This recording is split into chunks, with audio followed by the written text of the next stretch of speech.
Salt కొంచెం,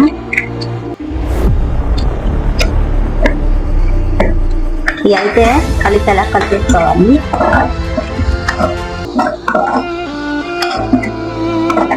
అయితే వేగించాలి కాసేపు. ఇందాక మనం పల్లీలు అయినా వేయించుకున్నాం కదా, ఈ విధంగా పొడి అయితే చేసుకోవాలి. పొడి అయితే చేసేసాను.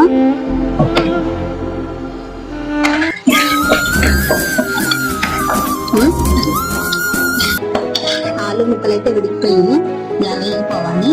ఆలు ముక్కలు అయితే నెక్స్ట్ ఇప్పుడు కారం పొడి తీసుకున్నాం కదా, ఇదైతే వేసేసుకోవాలి. కారం పొడి కూడా వేసేసాను. కారం కూడా మగ్గిపోయింది. కారం వేసేసాను కదా, కారం కూడా మగ్గిపోయింది. దీనిలో మీకు సరిపడా రైస్ వేసుకోవచ్చు. మీకు కప్పు కావాలంటే కప్పు, అర కప్పు కావాలంటే అర కప్పు.